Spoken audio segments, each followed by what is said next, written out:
دیکھو حدیث میں آتا ہے رسول اللہ صلی اللہ علیہ وسلم گھر سے نکلے، شدید بھوک تھی آپ کو، شدید بھوک، پریشان ہو کے گھر سے نکلے.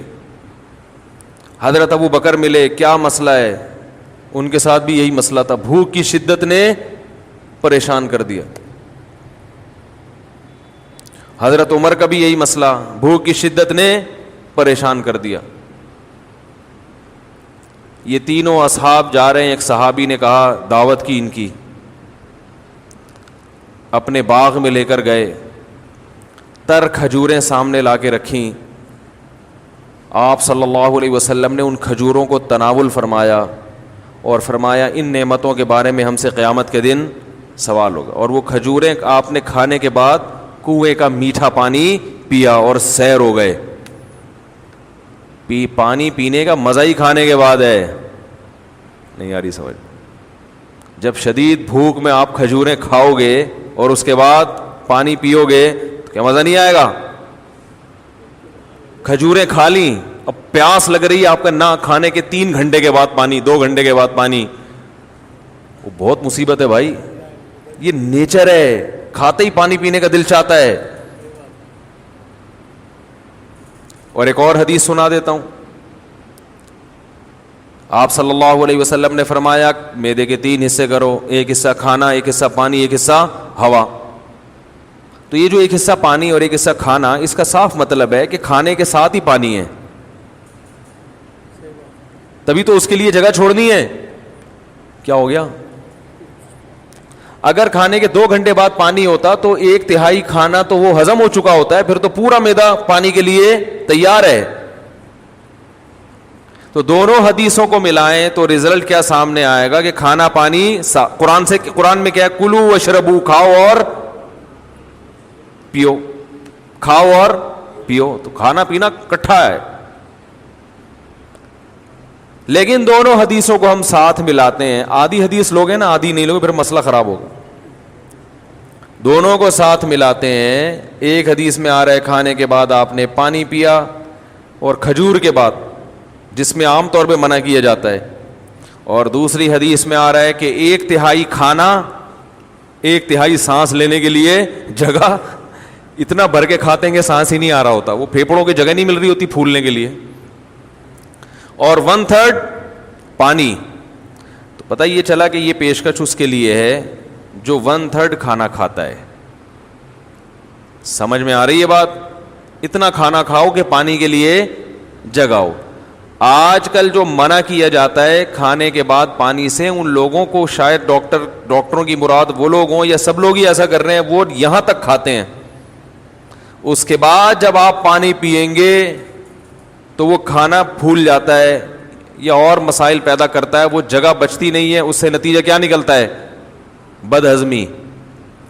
تو تھوڑا کھانا اگر کھایا جائے تو اس کے بعد پانی پینے میں کوئی حرج نہیں ہے، بلکہ فائدہ مند ہے، کیونکہ نبی نے جو کام کیا وہ نقصان دہ نہیں ہو سکتا.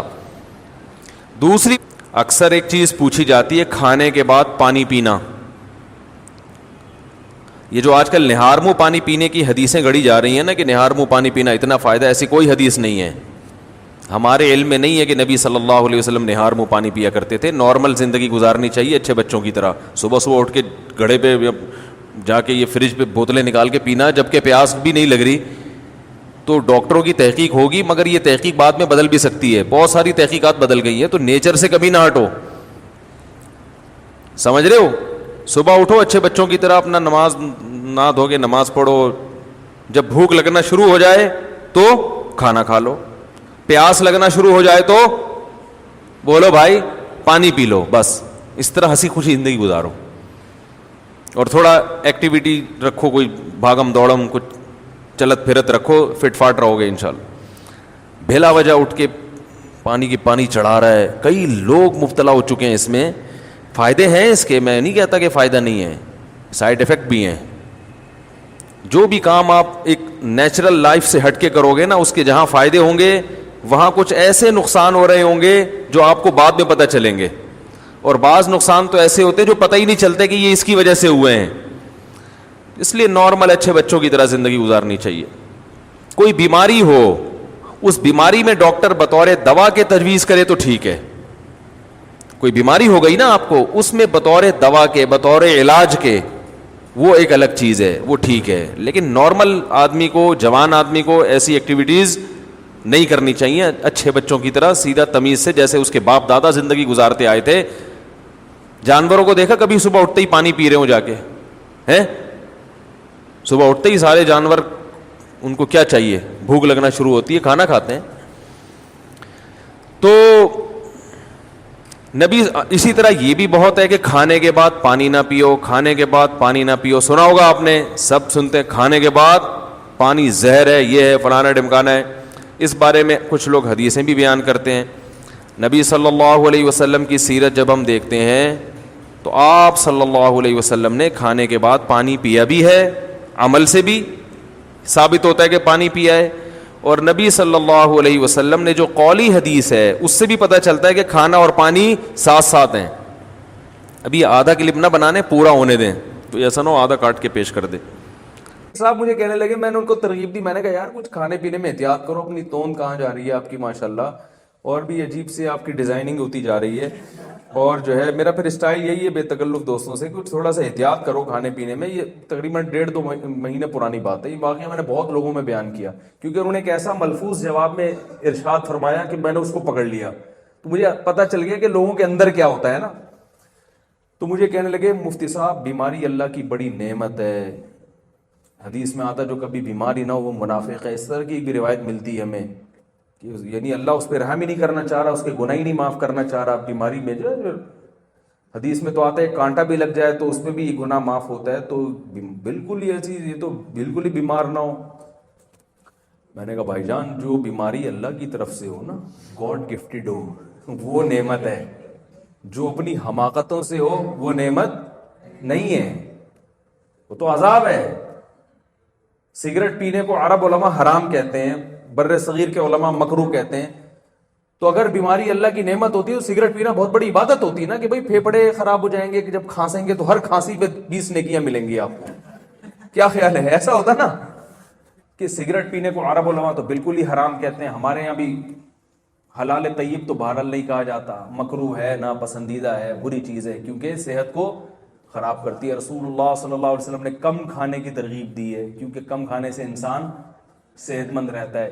بہت ساری چیزیں اسلام. بات یہ کہ پانی کس قسم کا پینا ہے. ہمارے نبی نے جو پانی پیا وہ کنویں کا, وہ ایک نارمل ٹیمپریچر ہوتا ہے اس کا. اور ہمارے ہاں جو کھانے کے بعد پانی پیا جاتا ہے وہ فریج کا نکلا ہوا ٹھنڈا ٹھاٹ. سمجھ میں آ رہی ہے بات؟ اس سے معدے کا کیا ہو جاتا ہے, بیڑا غرق. یہ جو ہمارا معدہ ہے نا یہ وائز گھومتا ہے ایسے, یعنی میرے لحاظ سے دیکھیں نا یوں کر کے گھومتا ہے, آپ کے لحاظ سے یوں کر کے گھومتا ہے, یہ ایسے گھوم رہا ہوتا ہے یہ.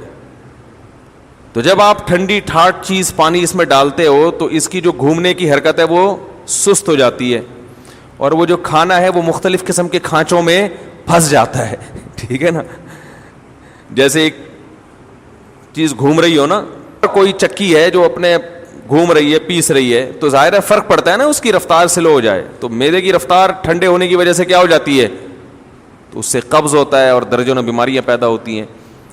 تو پانی کھانے کے بعد پی سکتے ہیں آپ, بشرطے کہ کھانا آپ نے تمیز سے کھایا ہو اور پانی کا ٹیمپریچر بہت زیادہ کم نہ ہو, ٹھنڈا پانی نہ ہو. سمجھ رہے کہ نہیں سمجھ رہے؟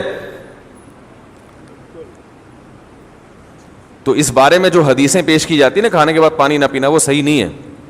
اور اگر گرم پانی پیا جائے جو چولہے کا گرم ہو, وہ تو ہاضمے میں اور مدد دیتا ہے, جو کہوا جسے کہتے ہیں, وہ تو اور تھوڑی مدد دیتا ہے ہاضمے میں. لیکن میں نوجوانوں کو کہتا ہوں وہ نہ پئیں, تمیز سے زندگی گزاریں, بس پانی پئیں.